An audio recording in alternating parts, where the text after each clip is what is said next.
In the name of the most gracious, the most merciful, all praise belongs to Allah, Lord of all worlds. May peace and blessings be upon our Prophet Muhammad, his family, and his companions. We ask Allah to accept our fasting, our prayers and our efforts, and to fill our hearts with sincerity and light. Imagine that moment, the taste of salt in the air, the thunder of a collapsing sea, the silence that follows a miracle. Behind you, certain death. Before you, an impossible escape made possible. You have just witnessed the power of the Almighty in a way few have ever seen. Your enemy, the tyrant who enslaved your people for generations, is gone. You are free. This was the reality for the children of Israel. The Bani Israeel, as they stood on the shores of Sinai, leaving the land of Pharaoh behind forever. Their chains were broken. Their journey to the promised land had begun. But this story, our story for today, is not about the miracle of the sea. It's about what happens after the miracle. It's a journey from physical freedom to the much harder path of spiritual discipline. It's a story that holds up a mirror to our own lives, asking us, when the Almighty grants you a great victory, what do you do next? Led by the Prophet Musa, peace be upon him, man who spoke directly to God, they stepped into their new reality. The air was filled with relief and gratitude. Every breath was a breath of freedom. But freedom is a test. And their first test came sooner than anyone could imagine. As they journeyed, they came across a town. The people of this town were gathered in devotion, but not to the one who created them. They were bowed before idols, statues their own hands had carved. You would think, having just seen the sea part and an army drown by the command of the unseen God, that such a sight would repel them. You would think they would turn away in disgust. But a strange request arose from among them. They turned to their prophet, the man who had led them out of bondage, and said, "O Musa, make for us a god just like the gods they have." Subhanallah, how quickly the heart can forget. The miracle was still fresh in their minds, yet their souls yearned for something they could see, something tangible. They wanted a God they could touch, not realizing the one who had just saved them was closer than their very own jugular vein. Musa, peace be upon him, was heartbroken. He looked at his people and said, "Indeed, you are a people of ignorance. What these people worship is destined for ruin, and what they do is false." He reminded them, "Should I seek for you a God other than the Almighty, while He has favored you above all others?" This is the first profound lesson for you and me. How often has the Almighty answered your prayers in a spectacular way, only for you to feel insecure or doubtful moments later? How often do we look for validation in the physical world, in wealth, in status, or in the approval of others, when the ultimate validation has already been given to us by our Creator? We have all been Bani Israeel at some point, asking for a small, visible idol when we have just witnessed the power of the infinite. The journey continued, and the desert began to show its harshness. The initial euphoria of freedom gave way to the discomfort of reality. The water they had ran out. Their throats became dry. The people began to murmur, their patience wearing thin. They came to Musa, complaining, "We are thirsty." Did Musa despair? No. He turned to the only source of true help. He prayed to his Lord, and the command came from the heavens. "Strike the rock with your staff." And from that lifeless rock, not one, but 12 springs burst forth, a spring for each of the 12 tribes of Israel, so there would be no dispute among them. Allah's mercy is not just abundant, it is wise and orderly. But their needs didn't end there. The desert sun was relentless. So, the Almighty sent them another gift. Clouds gathered above them, moving with them, providing a constant canopy of shade, protecting them from the scorching heat. Then came the hunger. Again, they complained. And again, the Almighty provided. From the sky, He sent them Manna and As Salwa, divine sustenance, a sweet, grain-like food that appeared with the morning dew, and flocks of birds that were easy to catch for their evening meal. They didn't have to toil or farm. They simply had to gather the blessings that descended upon them each day. Water from a rock, shade from a cloud, food from the sky. Here is the second lesson. When you feel you are in a desert of spiritual, financial, or emotional wasteland, remember this story. Our complaints reach the heavens, but it is our prayers that bring down the miracles. The Almighty's provision is not limited by circumstance. He can bring water from a stone. He can make your most barren situation a source of nourishment. Your job is not to understand how, but to trust who is providing. He sustained an entire nation in the desert. Do you think he cannot sustain you in your hardship? After being sustained by these miracles, the time came for the next great test. Musa gathered his people. He reminded them of the blessings of their Lord. "O my people," he declared, "remember the favor of Allah upon you when he appointed prophets among you, made you sovereign, and gave you what he had not given to any other in the worlds." He was preparing them. He was building their courage. Then he delivered the divine command. "O my people, enter the holy land which Allah has assigned to you, and do not turn back, for then you will return as losers." The promised land, Jerusalem, the destination of their long journey. It was right there, but there was a catch. It was occupied by a powerful and formidable people. The Israelites sent scouts, and they returned with tales of giants, of an enemy they could not possibly defeat. Fear, that old ghost from their time in Egypt, crept back into their hearts. The mindset of a slave is difficult to shed. A slave waits to be told what to do, fears confrontation, and sees obstacles as final. A free person sees an obstacle as a challenge to be overcome with faith and effort. And in that moment of testing, the majority of them failed. They cried out to Musa in a display of shocking cowardice and disrespect. They said the infamous words that have echoed through history as a warning to all believers. "O Musa, indeed within it is a people of great strength, and we will never enter it until they leave it. If they leave, then we will enter." Then they delivered the final devastating blow to their own faith. "Go, you and your Lord, and fight.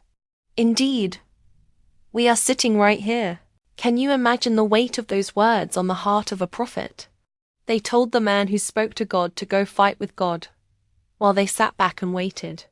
This is the third, and perhaps most piercing lesson. The Almighty will open doors for you. He will part the seas in your life, but He expects you to have the courage to walk through the doors He has opened. Faith is not a spectator sport. It requires you to stand up, face your fears, and move forward, trusting that His help will be with you. What promised land is the Almighty calling you to, that you are too afraid to enter? What challenge are you telling Him? "You go and handle it. I will sit right here." This act of defiance could not go unanswered. A divine decree was issued. For their cowardice, for their lack of trust, the promised land would be forbidden to them for 40 years. For 40 years they would wander the very same desert. They would walk in circles, lost and disoriented, unable to find their way out.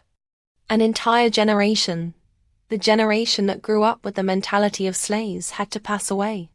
A new generation, born and raised in the freedom and harshness of the desert, had to rise. A generation with courage in their hearts and faith in their veins. Sometimes, a period of wandering in our own lives is a divine intervention. It's a time to unlearn the fears and bad habits that hold us back. It's a purification. If you feel like you are wandering, lost in the desert of your life, perhaps the Almighty is preparing you, strengthening you for a promised land you are not yet ready to enter. During this time of wandering, the most significant event of all was about to unfold.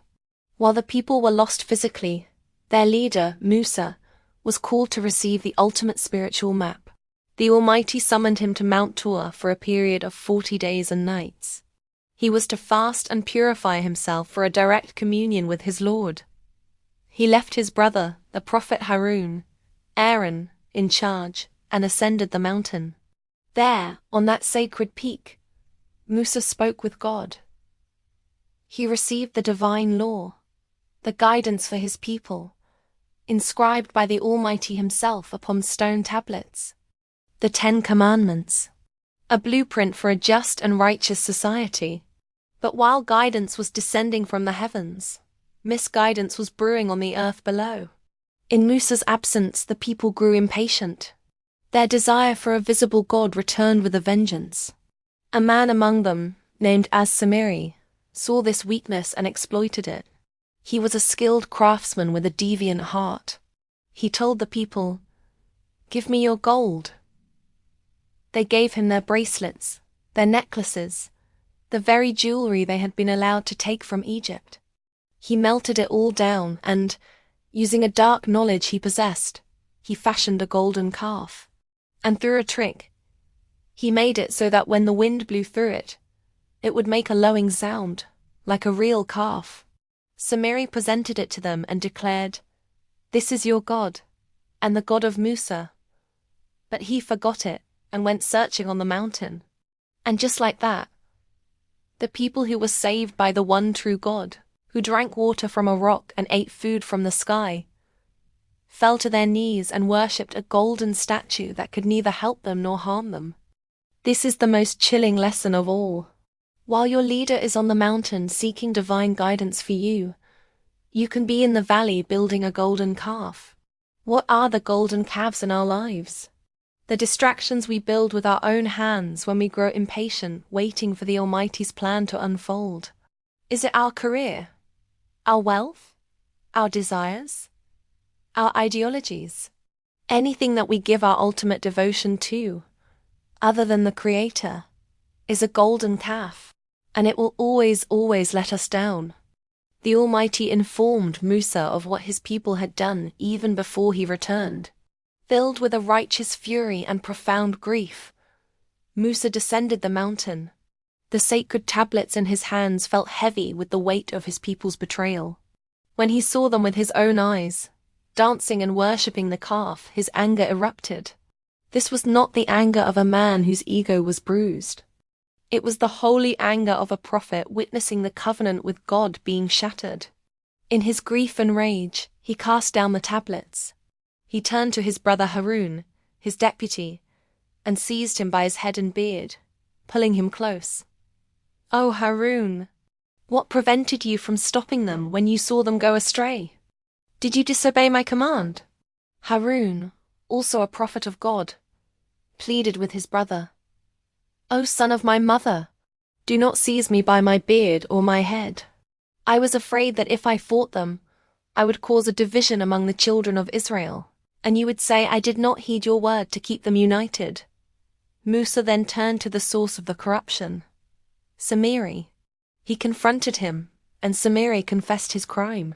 His punishment was severe, a life of total isolation.